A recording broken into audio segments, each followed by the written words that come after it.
2008 release of Rockstar's Grand Theft Auto 4 was a big deal.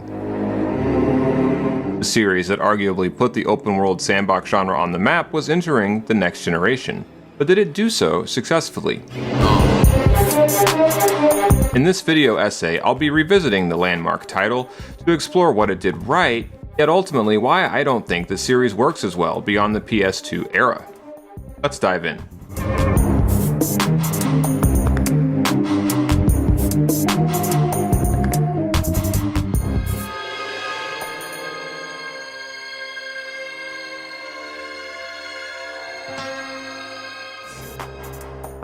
GTA4 tells the story of Niko Bellic, an immigrant, and his meteoric rise through the underworld of the New York City stand-in Liberty City, at the same time as it portrays his disillusionment with the American dream.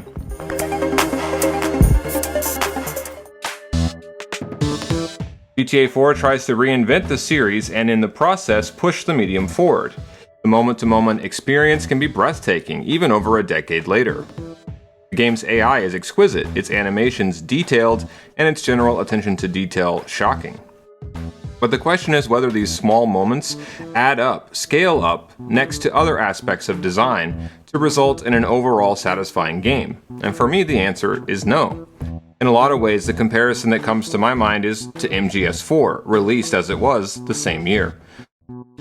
Both games are incredible to nerd out over on the micro level, yet fail to cohere into a truly excellent overall game that compares favorably with previous titles on the macro level. Ironically, in both cases, you get a sense that the two levels, micro versus macro, conflict when they should be complementary.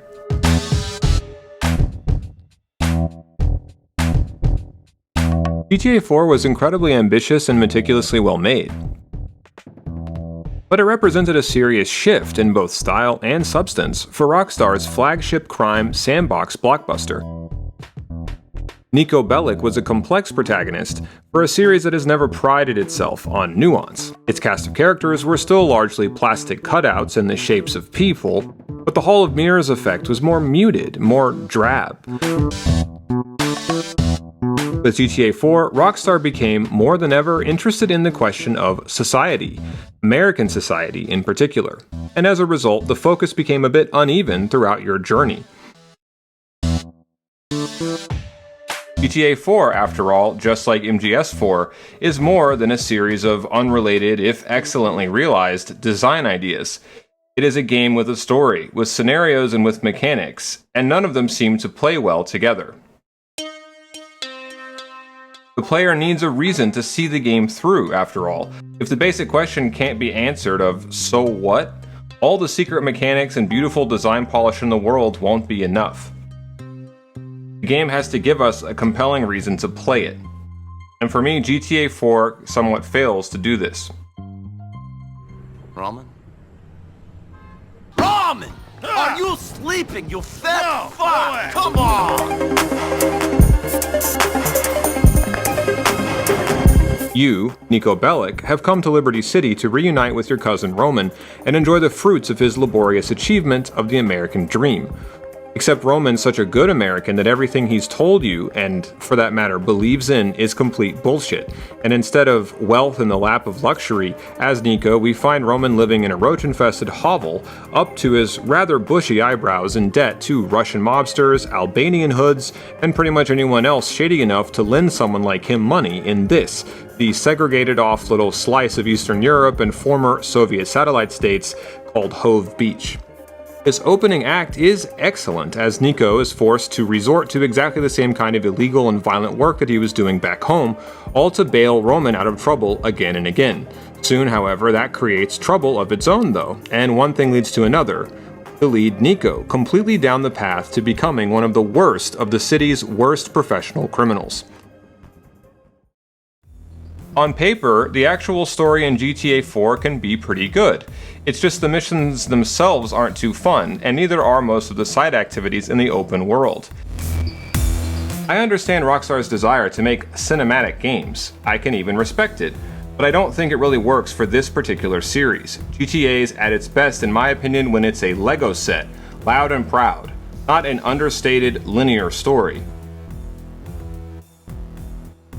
Infamously, many vehicles in this game drive like ass. When a specific car is required for a mission then, often the poor handling doesn't feel for me so much realistic as just plain aggravating.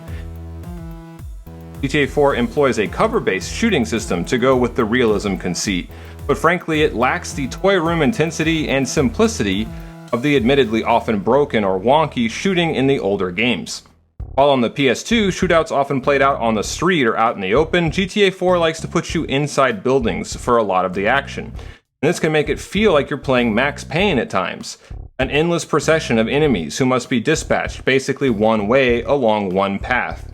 Again, the increased control that the devs exercise over how mission scenarios play out diminishes the fun by constraining player freedom and variety. Meanwhile, there just isn't a real motivation that's clear for playing as Niko for a lot of the time, as he climbs the ladder of Liberty City's underworld. GTA 4 for the first time gives you moments of narrative choice, including 2 different endings. In theory, this should help make Niko feel more like your own character, but he overall, for me, lacks the coherence, the real sense of purpose that this would require. What starts out as a story about Niko and his cousin Roman's struggle to survive in a cutthroat and complicated world has to expand to make room for the traditional GTA player role of a mercenary living out his criminal fantasies in an open world. There's a great scene near the end of the opening act, where the skyline of Manhattan, aka Algonquin, is juxtaposed with rides of a carnival, as we are told, in this world we can choose our game but never change the rules. All the pieces are thereby placed for GTA 4 to become a tragic story of Niko's ascendancy in this fun fair, as he calls it, of his succumbing to greed and ruining his life and his cousin's life, trying to make it to the top. But that story never gets properly told. 911, what is your emergency? Oh, I think my heart stopped. The left side of my face has gone numb. Are you calling for Burger Shot? Drive in, take out. Burger Shot. Die with a smile on your face. GTA 4 tries to make your friends group into something more than just people who give you missions. In a mechanic that would become notorious at the time thanks to irritating so many players, in GTA 4 your contacts often call you up to do activities together, and who you choose to build relationships with will impact both your story and gameplay experience. Niko will surprise you by suddenly divulging key personal information, for example, on a night on the town with one of his friends, while some girlfriends can get your wanted level removed or raise your health with a single simple phone call. Regular check-ins with Roman, your cousin, meanwhile, provide handy recaps of recent story events, while spending time with the better-written characters like Brucey generally is just a good time, every time. At least, for me it was. I know how much most of us hated these features back in the day, but I've gotta say, they've aged better than I would have believed. And there are some missions that still let you experience the classic GTA sandbox in new and improved ways. Not only are there open-ended missions, like all of the missions of the assassinations, generally speaking, boats handle much better, and you don't typically shed as much health as quickly when under fire. 4 made many other important innovations for Rockstar Games, like the fast travel taxi system, and the scale and detail of Liberty City compared to the version of it that we got in GTA 3 really is worth the return to this same setting. And even though I've already touched on it, it bears repeating that the attention to detail and the quality of the programming and the AI in this game is often jaw-dropping, even now, some 10 years later. Overall, the writing does tend to be much stronger in GTA 4 than in previous entries as well. However, the shift from cartoon to HBO drama for the art style and narrative register is like pretty much everything else here, big picture. It's a mixed bag. Apart from Brucey and Roman, which to me were very standout characters, there just aren't as many memorable NPCs in GTA 4 as previous entries. Maybe worse in this regard for me was the Irish-American crime dynasty, the McCrearys. On paper, the idea of creating a realistic-looking and sounding family in GTA 4 sounds awesome, or at least interesting, but in practice there are simply too many McCrearys than necessary. Only a few of the family actually stood out for me, and even they are so similar to one another that the game sometimes loses a bit of momentum at its crucial second and third act points. That being said, I do like the mafioso stuff in 4 and how it gradually builds, in sort of a reverse arc that we got in 3, which began with mafioso stuff and then expanded out. In 4, we begin with small-time stuff on the periphery and expand in, only arriving at the mafioso stuff near the third and final fourth act. It takes a while to really break into the Italian crime families, and this is used to great effect. But even the mafia family you work for once you make it big, the Pegorinos, are really a small-time crime family based out of Jersey, aka Alderney, trying to make the big time of their own by joining the so-called Commission of Liberty City's most powerful mafia clans. The McCrearys believe they'll make it big in turn by hitching their wagon to the Pegorino star. The same pattern, you see, continues to play out across the game. Niko's just making the same mistakes as everyone else, getting involved with different entities, only to find that instead of improving his station, more often than not, they bring greater and greater trouble. These variations on a continuous theme are one of the ways GTA 4 and its many shifting allegiances and cast of characters tries to keep itself cohesive. Another method is by tying missions together with longer spools of narrative thread, instead of the more segmented style we found in older GTAs. By far the best example here, at least on paper, has to do with the diamonds. These diamonds keep reappearing across many missions like a bad penny as they are stolen and restolen again in this metropolis of lowlifes, wise guys, and thieves. By the end they even reconnect the winding plot back where it began, setting Niko's story up for its last act beautifully. By the time we get the payoff to all that narrative buildup over the game, it's a beauty to behold how, with just the diamonds, GTA 4 manages to bring together most of its characters and separate storylines. But that's assuming that you stuck it out for the hours and hours when it remained unclear whether things would ever find a way of coming together this neatly. And one thing that never really comes together, at least for me, is a consistent character for Niko Bellic. This has to do with GTA 4's competing interests as both a crime epic and a satire, and how these interests intersect with its main thematic thrust, namely the immigrant's tale. I figured you know a thing or two about smuggling stuff into the country. What's that mean? You're illegal, right?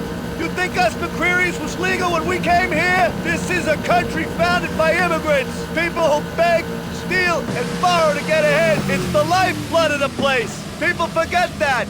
GTA 4 wants to use Niko to portray that life is complicated, that people make mistakes, that the ideal of the American dream, insofar as it erases the past, is a pure fantasy. It wants to use Niko to comment on the struggle of immigrants in this country over centuries, without depriving them of their humanity, which is to say, in GTA's case, their freedom to be immoral. Niko's not just any hardworking American immigrant, in other words, he is a criminal who at one point tells us directly this is the life he has willfully chosen. Yet Niko's also portrayed as a man who never had a real choice in life, coming of age as he did in the tumultuous and blood-soaked Balkan Wars of the 1990s. Niko is a casualty of American and UN-directed foreign policy to some degree, a man born alongside some of the earliest years of the so-called War on Terror, long before the cataclysmic event that reshaped Liberty City, but is never explicitly named 9/11. Geopolitical events have made the very situation Niko and Roman left home to escape a worldwide status quo.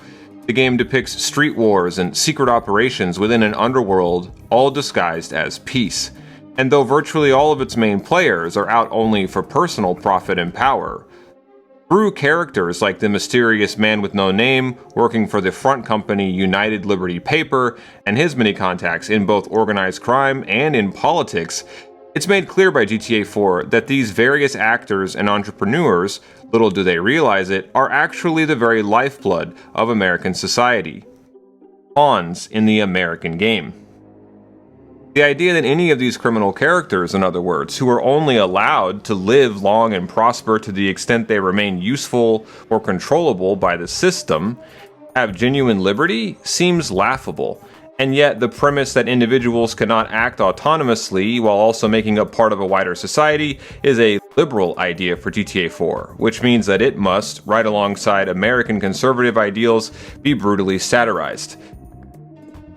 That swings for nuance, but achieves only confusion and a sense of satire for satire's sake, what we might call South Park syndrome, where all points of view are treated as equally worth derision, which of course achieves the opposite of nuance. This is because in one moment Niko is portrayed as a decent man used by this society as cannon fodder, and in another moment he becomes a willfully bad person who has no one to blame for himself but, well, himself. Well, I'm going to stop it. Guilt trip it better. Good luck. The world has rights, just like criminals and murderers and immigrants and all the other disadvantageous do too. Sure. They do! I'm a criminal and a murderer. I arrived in your country and fell in with a bad crowd. What rights do I have? I'm so sorry.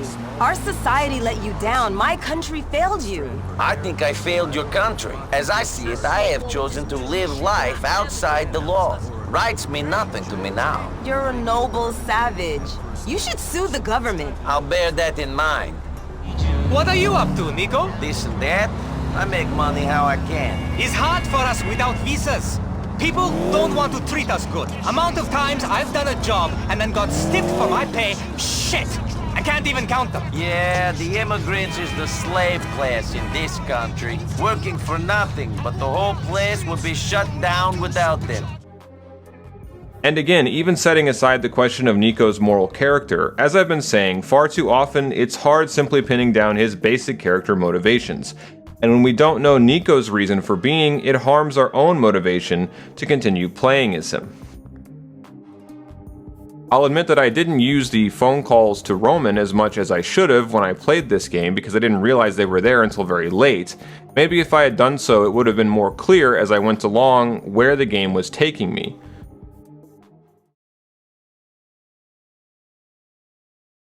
It feels like GTA 4 wants to tell that story first and foremost through gameplay, as we see for ourselves Niko, from one job to another, getting deeper and deeper into his life of crime. But yet, somehow GTA 4, more often than not, both feels like it's got too much going on at once, and not enough. The game's focus wanders all over the place as its cast of characters and plot points become more Byzantinian. At some point along the way, I felt a disconnect occur between me, Niko, and Liberty City at large. These three spheres, if you will, came to drift apart more and more, and only came together again at points too far and few between by the end of the game. I was never really comfortable with who Niko, what Liberty City, and what the reason that I was playing were all meant to be, let alone understanding it in a way that synced together as intuitively as I'd seen in previous GTAs. The way the game wants to work is by making us root for Bellic Enterprises, for Niko and Roman, as by becoming richer, they are permitted to become more American. And it's true that a part of me really does want to see these two make their American dreams a reality. It also makes sense that as a combat veteran scarred by his youth spent fighting in the Balkans, Niko's skill set is mostly limited to violent crime. I suppose there is a bit of a character arc for him, as Niko starts out reluctant to sin, then accepts criminality as his and Roman's only shot. After that, Niko starts getting involved in deeper and deeper shit that becomes less and less relevant to his own storyline. Niko's not actually all that invested in a fresh start in the land of opportunity, the idea we were presented with by the beginning. He's actually come here hoping to track down answers for a traumatic event in his past. This is a good example of how GTA 4 often can't really decide who Niko is or what he really wants. Sure, the contacts he makes along the way bring the game full circle eventually by reconnecting Niko with his past, but confusingly it also reconnects him to the person that he fled Central Europe in order to escape. In between these somewhat convoluted and contradictory Niko story moments, the micro-level mission-to-mission content and the macro-level main plot are all too often only tangentially related, and that becomes, over the course of the entire game, a bigger and bigger problem. It's a more cinematic, gritty, mature, and sometimes even subtle satire. It tries to raise the scale and the complexity across the board, from game activities to mission design to even character writing, story, and themes. This has been a steady trajectory for GTA since GTA 3, with its completely mute and basically nameless protagonist, and how that game gave way to 4's predecessor, San Andreas. In that latter-day PS2 classic, you played as a character with more depth, more of a personal history, personality, and choice of diversions in the open world, CJ. Except this time we are literally a foreigner who has to acculturate himself to survive. As I said, on top of trying to own a piece of the American dream and to escape from a man with a vendetta against him, Niko Bellic comes to Liberty City to track down someone from his past, and a lot of the game wraps this narrative thread in mystery. That does give us a decent reason for playing initially, which is to find out more, but from pretty early on, as I've hinted at, Niko's motivations are a bit muddled. Eventually, his becomes a story of revenge, even more so depending on how you decide the final mission. However, we're told that, given Niko's enemies are powerful and well-connected, that Niko can't afford this revenge until he gets richer, putting the main story on pause. You get chased a bit by your adversaries at first, but eventually this plotline fades into the background. On a basic level, this makes sense because of how Liberty City is divided into spheres of influence for the different gangs. The more powerful people you work for, also, the less easily you can be killed. But the actual feeling of playing GTA 4 this way becomes a little muddled, the further and further that the big picture storyline diverges from the moment-to-moment experience. The most important thing to make clear to players in a game is the X factor, the so what question. The answer, why are we playing this game? And on this, GTA 4 often stumbles. It starts to feel that GTA 4 wants to tell us two different stories at once, Niko's and that of Liberty City itself. I understand we're meant to feel like we're a tiny pebble in a giant pond, but eventually this works against the foundation of storytelling established by the excellent opening act. Again, we find a clash between the micro and the macro. It's eventually revealed Niko needed to climb the ranks of Liberty City's various crime syndicates until he finds someone powerful and well-connected enough to track down the person he came here to find. Niko's trying to ultimately understand what causes a person to sell their souls, to trade loyalty for money. The irony is, of course, Niko, in order to find the answer, must become a gun for hire for anyone and everyone with money and power. Again, this works great on paper, but not so satisfactorily in practice. The game does start to tie together its different storylines and cast of characters for the very end, but up to that point Niko's main objectives have remained too remote from most of the actual missions. And we can see this simply by how almost every time the main story comes back up, Niko has to provide some exposition to remind the player who these important characters are and why they matter. There are important thematic and narrative reasons you're delayed from settling the score with your rivals.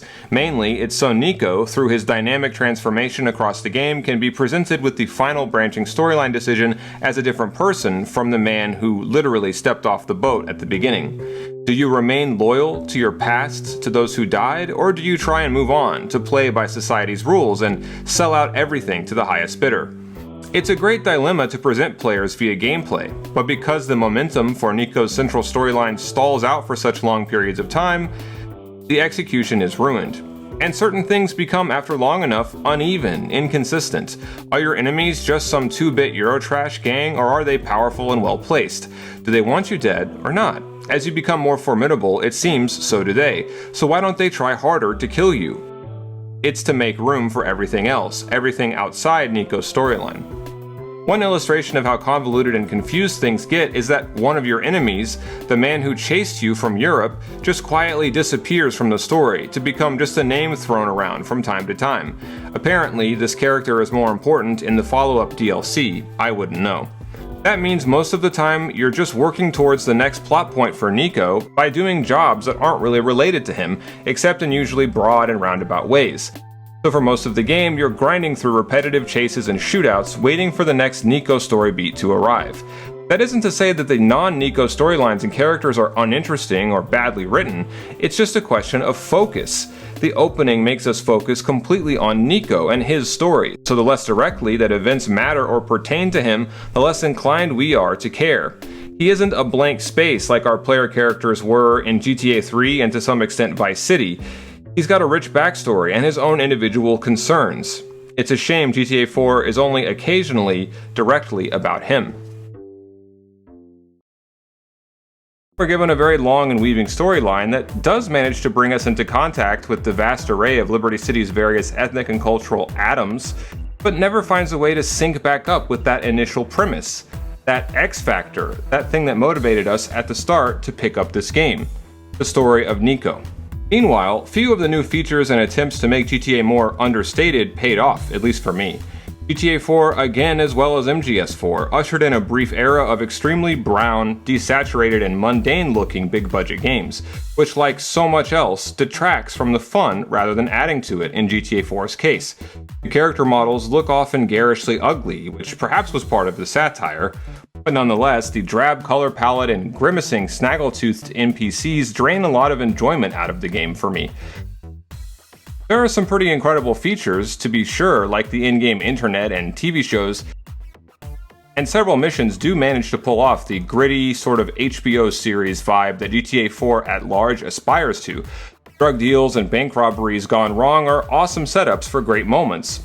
But in general, increasing complexity and depth to the writing starts to infringe on GTA 4 as a sandbox game, and that hurts the whole selling point of a sandbox open world, namely emergent gameplay. I guess you could say the narrative elements and the open world elements in GTA 4 somewhat conflict.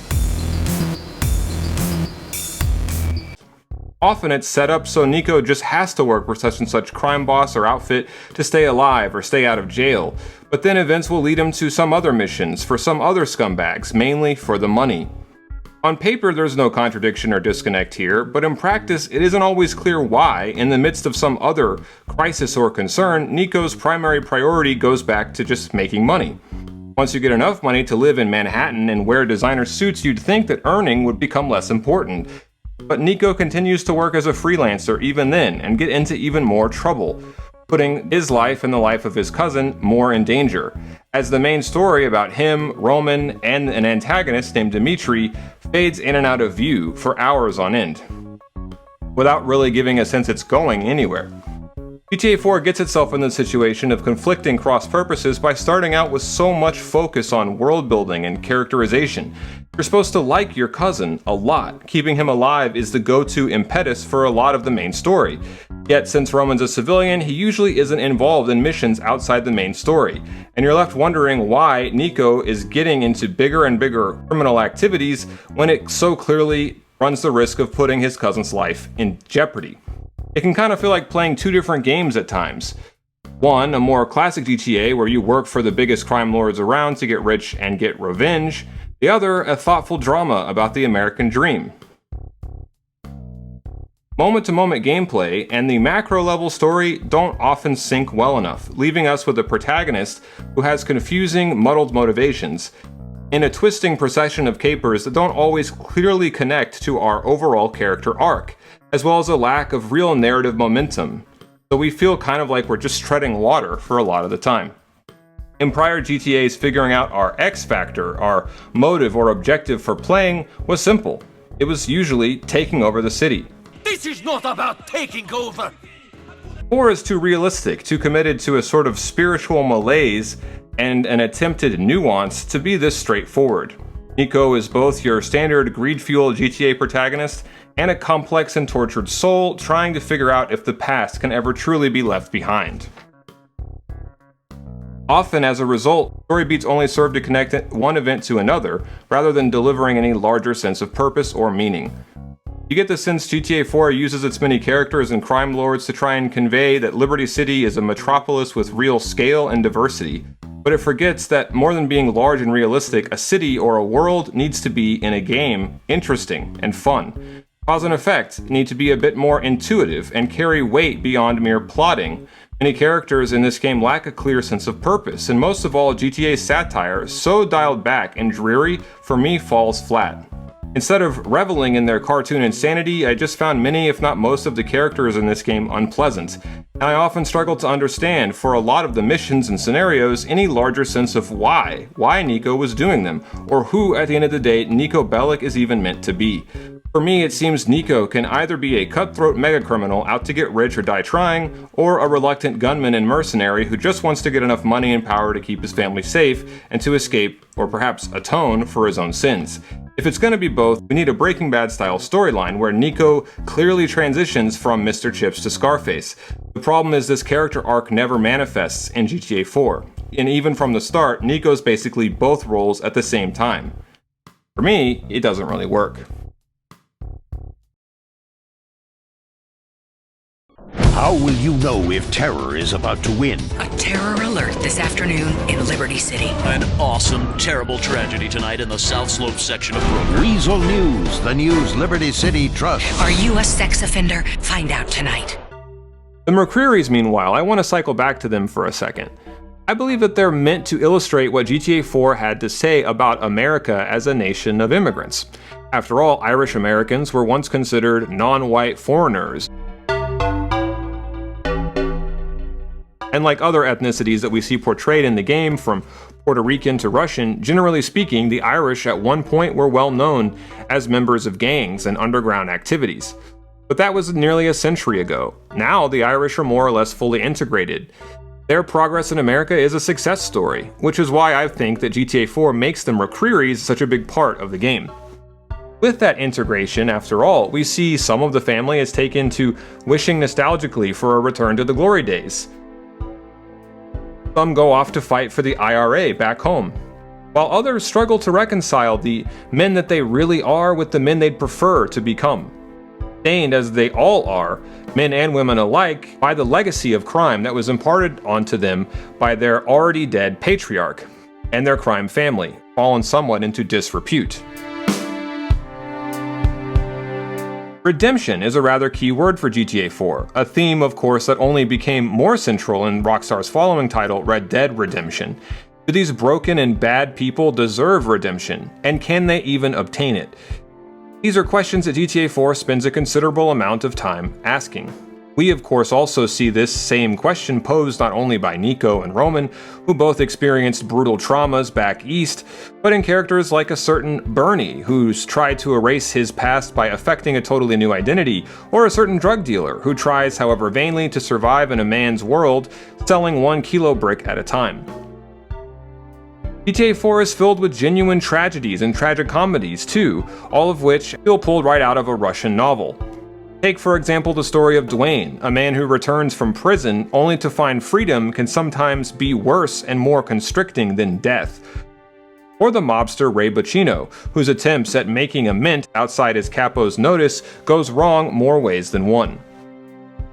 There are also some missions that for me rank up there with the best in the series. Like the one Niko was forced on by a certain shadowy organization, to what looks to be killing a dissident for speaking out against the wrong American officials. GTA 4 makes a ton of references and reprisals pulled from prior GTAs, so much so that there really are certain times when, just for a moment or two, everything really does click into place and GTA 4 becomes, however briefly, a real and proper follow-up to those classic run of PS2 games. But then you start to realize past a certain point, let's say about 60% of the way through, that Niko's already earned more than enough money to pay off Roman's gambling debts, whatever they are, and there really isn't much of a reason to keep going, to keep making money apart from good old-fashioned greed.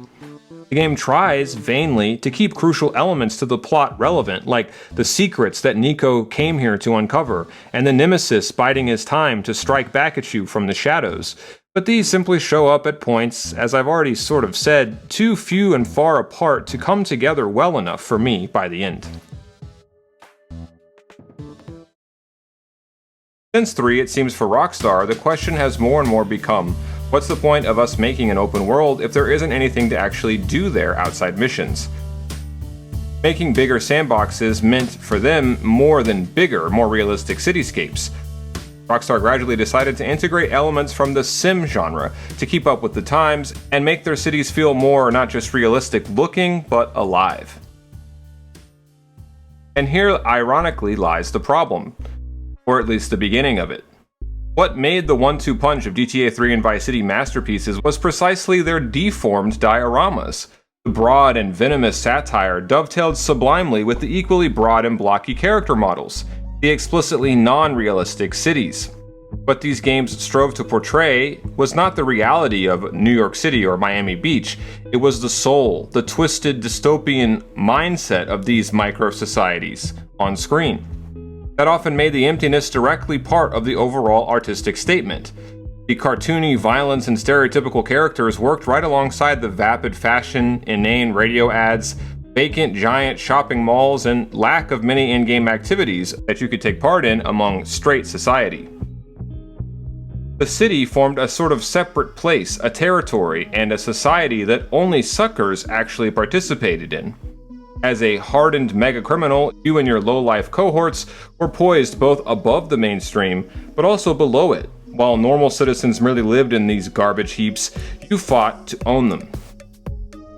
Yet the brilliance was, particularly in Vice City, though you considered yourself superior, Tommy Vercetti's is not only a journey to come see and conquer South Florida like a Roman emperor, it's also a journey, whether he realizes it or not, of cultural transformation. He goes from an old-school Liberty City mafioso to what he at one point calls a dumb Florida moron. He becomes, in other words, one of them, part of the very society he could not take over without in some sense submitting to. So in the end, Vice City itself has the last laugh. A different, more straightforward rags to riches story played out in San Andreas, as the number of side diversions also increased. But already the problem of scalability was evident to see in San Andreas. The game was perhaps too long and winding for it all to come together as satisfactorily as Vice City and 3. Though the questions of inequality and class were more fully depicted in the game, San Andreas went into a lot of different places that became more or less irrelevant by the end. Focus was mainly more on character dynamics than on satire or on marrying characters with the open world and the wider story themes. And the more sim elements there were, like weightlifting and going on dates, the less clear became the macro level's gut punch as a satire. Were Los Santos and the other two cities plastic hells or fun getaway destinations? Was GTA an acerbic parody of American culture or a vacation to enjoy from the comfort of our living room? By San Andreas, the micro and macro levels of these questions began to clash. And that brings us to GTA4. Life is complicated. I killed people, smuggled people, sold people. Perhaps here, things will be different.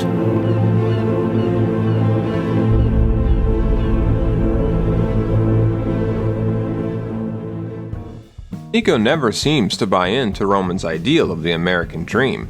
He even point-blank rejects it, and often seems to represent some version of the kind of gallows-gazing existentialism you might associate with, say, the works of Fyodor Dostoevsky. Why does he really come to America?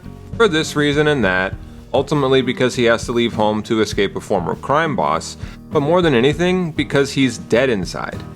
Niko's experiences in the Balkan Wars of the 1990s, bluntly says, broke him. He's basically lost the will to live, and that's why he just goes wherever the wind takes him. Eventually, I suppose the idea is that Niko succumbs to good old-fashioned American greed as he moves from small-time crime to the major leagues.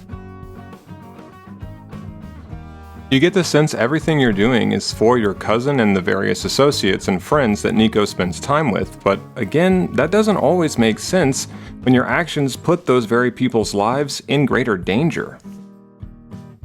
And I'll admit the game does play with this dichotomy that it draws between loyalty and business in interesting ways. For example, Niko is often expected to show loyalty to insane bosses, which makes the point that loyalty is only a virtue within reason. But even if all of this is well and good big picture, moment to moment, it doesn't often work, for me at least. Trying to portray these themes pulled straight out of Russian and Eastern European literature and film is admittedly interesting, but that interest from one mission to the next gets lost. Why? Because it's simply, as I keep saying, too muddled. Our character's motivations are never straightforward enough for us as the ones playing him.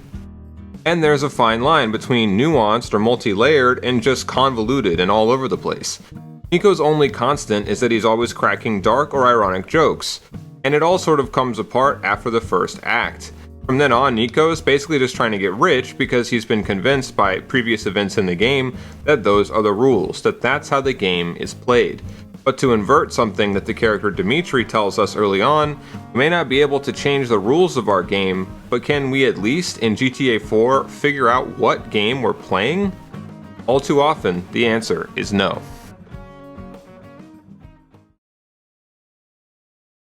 Weasel Wednesdays heat up next season with Vacation Home Sluts. Don't miss it on Weasel. It isn't that missions aren't well designed, or that GTA 4 doesn't build well enough on prior games. To the contrary, what makes it so disappointing is, mechanically speaking, 4 is perfect as the next GTA. Nor am I saying that GTA 4 by the end really has nothing to say, or doesn't get its point across relatively clearly. If you stick with the game to the very end, you'll see how everything fits together, and how it forms a mosaic of admittedly staggering complexity and scale. But the only really relevant sense Niko's story intersects with the countless others encountered along the way is thematically. That means even if big picture aspects to how the game's put together eventually make sense, you're still left with lingering doubts and questions about the basic raw story logistics, which I've touched on already. Questions like why Niko isn't focused more on tracking down his enemies and so on. And even if the idea of a more fully realized social atmosphere in an open world game has appeal, even if the friend and side activity systems may be better than we used to think, all this downtime and social simulation stuff, big picture, makes the thrust of the game harder to catch.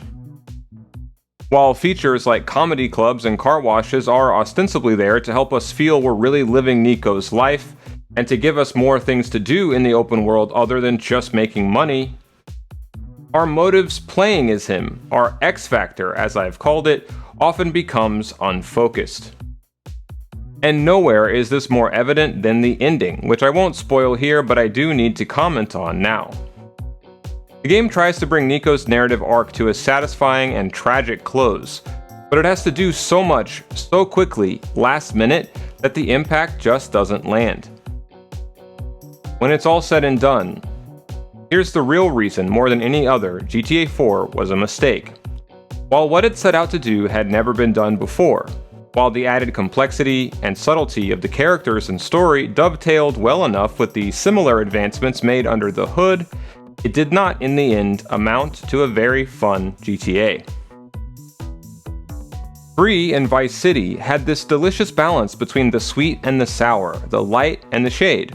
This complementary dynamic is mostly absent in GTA 4, heavy as it is on the shade, the doldrums, the angst. Look, more people want me dead than alive. I'm working for the Mafia. The police and the government agency are both on my case. I kill and steal to scrape together a living so that my cousin can fritter it away online and pay off debts. And all the while, people are trying to kill us. What is fun? Honey, you are stressed. The game wants to portray urban life in the 21st century, to depict America, now as ever, as a nation of immigrants, a nation of tragedies and hubris and greedy backstabbing, all in pursuit of a nebulous, possibly ethereal American dream. But in doing so, GTA 4 breaks the necessary dichotomy between the cartoony and the satirical, so fundamental to GTA's raw power when it's at its best.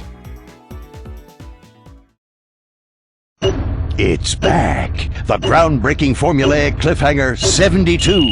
Can Judd Parker save the world from terrorists by staying up for 3 days and torturing every person of color he can find? I hope so. The cliffhanger begins soon, only on Weasel. The balance between mission to mission and overarching trajectory, Rockstar would pull off much better in their next game, Red Dead Redemption. GTA 4 may have been necessary for bigger and better things, but that doesn't mean it isn't still pretty disappointing given how much potential it had to amount to something greater than the sum of its parts. From its disconnected structure to its host of uninteresting and unfulfilling side activities, GTA 4 wants to be the game for all seasons, when it should have just stayed focused on being the next great GTA. It's because there isn't a strong enough narrative impetus, and there's way too much focus on realism and sim elements that don't actually wind up being too fun. All the things that early GTA games didn't need, that for all its technical refinement and achievements, GTA 4 just isn't that great. If this video gets, say, 20,000 views in the first 2 weeks, I'll be sure to follow up with a review of the game's follow-up, GTA 5. Until next time, boss.